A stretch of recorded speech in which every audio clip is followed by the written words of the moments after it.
Comment on en sort? C'est en comprenant où est l'hémorragie. C'est Stiglitz qui disait il y a 2 ans, en ce moment on se contente de faire une transfusion à un malade qui a une hémorragie interne, et on ne s'est pas donné les moyens dans le débat public d'avoir un vrai diagnostic et de comprendre où est l'hémorragie interne. Pourquoi est-ce que dans tous nos pays, il y a besoin de toujours plus de dettes, que ce soit la dette privée ou la dette publique? Pourquoi est-ce que nos économies tombent si on arrête un plan de relance, si on arrête la fuite en avant avec la dette publique? Pourquoi est-ce qu'on retombe en récession? Pourquoi est-ce qu'il y a besoin de toujours plus de dettes pour faire tourner l'économie? Et la solution, on la trouve en regardant cette courbe. Cette courbe, elle vient de la Réserve fédérale. On ne peut pas faire plus officiel aux États-Unis. Et c'est la dette totale depuis 1952. C'est la dette des familles, plus les entreprises, plus les collectivités, plus l'État. Je n'ai pas mis le secteur financier, mais c'est voilà. Et vous voyez que ce qui est inquiétant, c'est cette zone-là. On voit que ça monte verticalement, ça c'est très inquiétant. Mais la bonne nouvelle dans cette courbe, c'est que pendant 30 ans, donc ce n'est pas une vision d'esprit, ce n'est pas un modèle qu'ont inventé deux gars de leur côté. Pendant 30 ans, aux États-Unis, et c'est vrai aussi chez nous, on avait un système économique qui fonctionnait parfaitement sans avoir besoin de dette. Et c'est jusqu'à l'arrivée de Ronald Reagan, pour être clair, c'est l'arrivée de Ronald Reagan qui déstabilise, c'est l'arrivée des néolibéraux au pouvoir, qui déstabilise le système. Même la guerre du Vietnam, même le choc pétrolier de 1974, même la sortie de Bretton Woods en 1971 n'avaient pas réussi à déséquilibrer le système autant que les néolibéraux.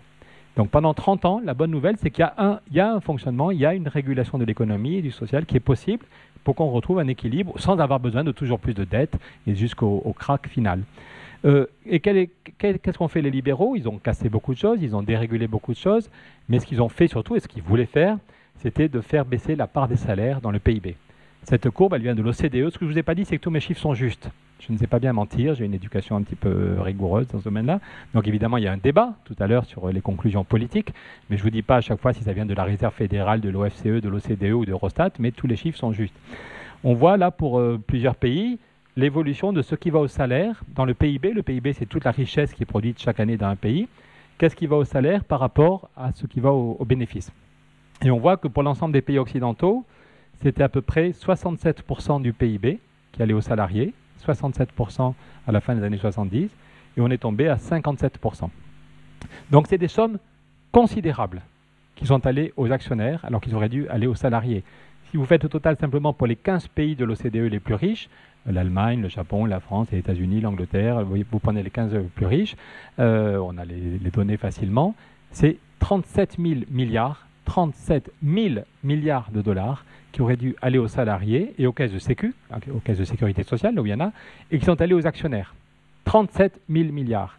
À rapprocher d'un chiffre qui est sorti dans le journal Le Monde au mois de juin, qui est intéressant, c'est la fortune cumulée des 0,2% les plus riches de la population mondiale. La fortune cumulée des 0,2%, c'est 39 000 milliards de dollars.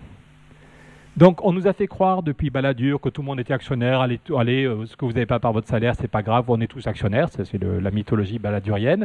Mais il y a peut-être des gens ici qui ont quelques actions. Moi, j'ai eu pendant un mois 10 actions d'EDF. Il y a un moment, mon banquier m'avait convaincu qu'il fallait acheter 10 actions d'EDF. Bon, j'avoue, pendant un mois. Mais je pense que la plupart d'entre nous, on n'a pas des centaines de milliers d'actions.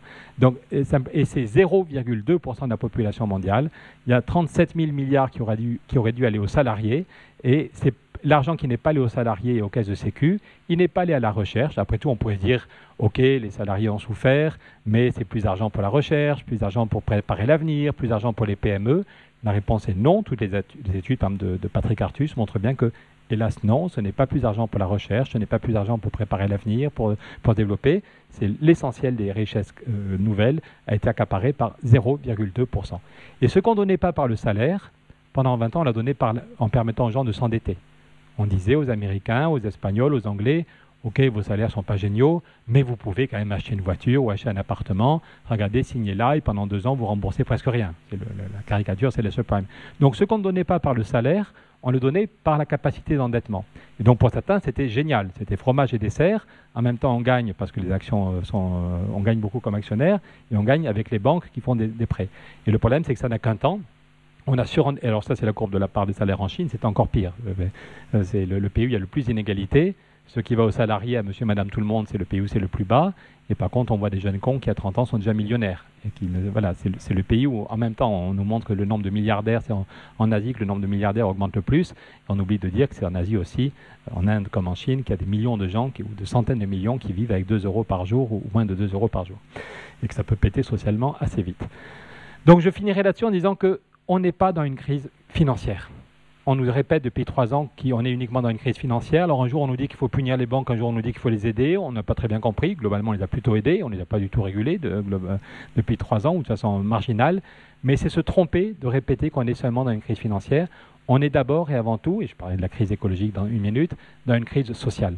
C'est la crise sociale qui a déséquilibré la négociation. La négo dans beaucoup d'entreprises, Yves en parlerait mieux que moi, mais donc ce que j'ai oublié de dire, c'est que pendant 30 ans, avant l'arrivée des néolibéraux, pourquoi on a eu pendant 30 ans de la stabilité? C'est parce qu'il y avait des règles sur les salaires. C'est Ford même, c'est pas un gars spécialement à gauche, qui avait dit, si on veut avoir des clients, au début c'était bêtement business, hein, Ford disait, si on veut avoir des clients, il faut premièrement que tout le monde ait un boulot, que tout le monde ait un emploi, et deuxièmement que les salaires progressent chaque année.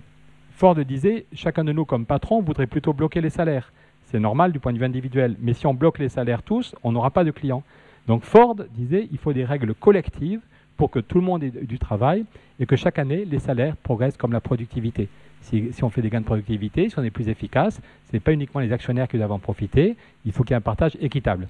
Au début, on l'a pris pour un fou, donc on ne l'a pas écouté, ça a donné la crise de 1929, mais après la crise de 29, dans tous nos pays, par la négociation, par la loi, par les deux, il y a un équilibre un peu différent dans les pays, mais en gros, partout, il y avait des règles pour assurer que tout le monde, tous ceux qui le veulent, peuvent avoir un vrai boulot, et un vrai boulot à temps complet, entre guillemets, avec un salaire minimum.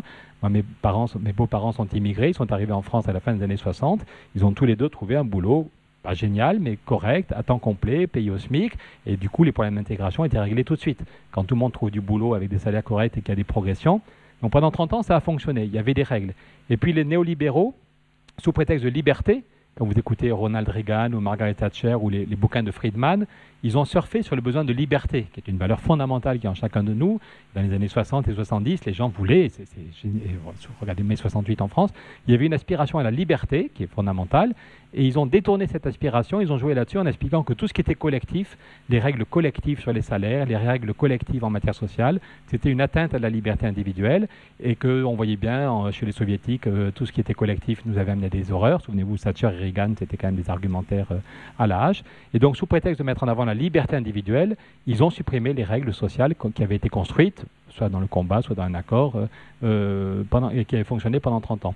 Et la liberté individuelle de négocier, ça donne ça sur les salaires. Quand vous avez 4 millions de chômeurs, la négociation, dans beaucoup d'entreprises, c'est écoute, si tu n'es pas content, tu peux aller voir ailleurs. Je crois que c'est la CFDT Cadre qui a sorti une étude qui montre que l'an dernier, plus de la moitié des cadres ont perdu du pouvoir d'achat. Donc même les gens qualifiés qui sont en CDI, tout ce que vous voulez, même eux ont tellement la trouille d'être dans le prochain plan social qu'on accepte chaque année une charge de travail qui augmente, voire France Télécom, voire Renault, voire chaque année tout le monde, on accepte une charge de travail qui augmente et par contre le salaire augmente moins vite que l'inflation. Donc c'est la dérégulation qui a provoqué le chômage et la précarité dans un contexte où on a supprimé les règles collectives qui déséquilibrent la négociation. Si tu n'es pas content, tu vas voir ailleurs. La part des salaires diminue. Pendant 20 ans, on cache le problème en permettant aux gens de s'endetter. Et là, maintenant, le roi est nu. Depuis 3 ans, on remplace la dette privée par la dette publique. Et là, depuis quelques semaines, on se rend compte que même le stock d'argent pour la dette publique est limité. Donc, je vous conseille vraiment de lire le dernier livre de Stiglitz, ou l'avant-dernier, Le triomphe de la cupidité. Il a raison, je crois. On est sur le Titanic et on s'est contenté de déplacer les fauteuils. Et on va vers l'iceberg. Et dans l'iceberg, on le sait tous, il y a 2 parties. Il y a la partie visible, c'est celle dont tout le monde parle, c'est la question des banques, des bonus, des finances et du rôle du dollar, c'est la partie finance-monnaie. Et puis il y a toute la partie invisible. Et on sait tous que la partie la plus dangereuse et la plus grosse de l'iceberg, c'est la partie invisible, c'est le chômage, la précarité. Donc quand on vous invite ce soir à écouter nos propositions, on est sur un sujet fondamental. Alain me disait tout à l'heure que dans les tracts des socialistes, les socialistes sont en avance sur nous, ils ont déjà sorti un tract, mais il n'y a pas un mot sur l'emploi. C'est quand même dramatique. Et j'ai quitté le PS il y a 18 mois, mais j'ai encore plein de copains. Et la semaine dernière, je prenais un pot avec un copain qui est au PS, et je disais que c'était affligeant de voir un parti qui, au bout de 8 ans d'opposition, n'a rien à dire de nouveau, n'a aucune proposition. Il me dit, Pierre, tu es un peu sévère, on a quand même fait 7 conventions, depuis 2 ans, on s'est remis au boulot. Je dis, c'est vrai, vous avez fait cette convention, mais sur le chômage, vous n'avez rien de concret à dire. Il me dit, ah ça c'est vrai, on a fait l'impasse sur le chômage. Alors, j'ai éclaté de rire, je lui ai dit, attends, est-ce que tu te rends compte de ce que tu dis?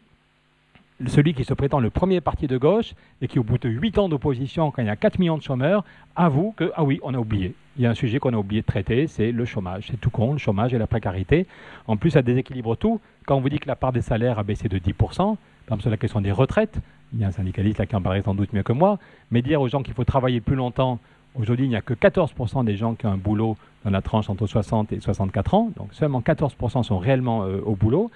Et on nous dit que si on ne baisse pas le niveau de vie des retraites, il y aura un déficit de 1% du PIB dans 15 ans. Et simplement, ce qui va au salaire et aux cotisations a baissé de 10% du PIB. Vous voyez ce que je veux dire? Le déficit qu'on nous annonce pour les retraites, il est 10 fois plus faible que la perte qu'on a tous. Voilà. Donc, encore une fois, faire l'impasse sur le chômage aujourd'hui, c'est juste pas possible. Donc première, pour nous, tu l'as dit, comme pour les Grünen en Allemagne, les Grünen, nos amis verts allemands, écolo-allemands viennent de tenir leur congrès, ils ont dit que la lutte contre le chômage est la priorité. On ne cède rien sur le nucléaire, sur l'énergie, sur les transports, sur la qualité de vie. Il ne s'agit pas seulement de sortir de la crise, il faut aussi permettre à chacune et chacun de vivre mieux. Mais on dit clairement qu'Europe Écologie Les Verts, la priorité, c'est la lutte contre le chômage, aussi bien au niveau d'un département qu'au niveau national. C'est pour ça qu'on a lancé les États généraux avec tous les syndicats, et aussi bien le MEDEF que le CJD. Je crois qu'on est le seul mouvement politique à faire ça. 9 mois de travail avec tous les partenaires sociaux.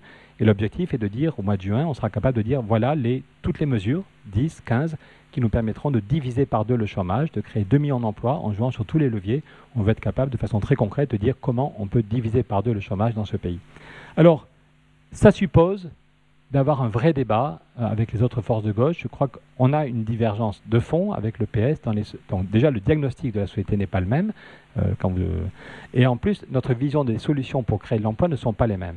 Il y a quelques semaines, François Fillon indique qu'à partir de 2012, on va retrouver 2,5% de croissance. 2,5%. François Fillon en est sûr. Et François Hollande lui a dit, oui, on va retrouver 2,5%, mais parce que le PS aura pris les manettes. Donc le PS et l'UMP s'affrontent sur plein de choses.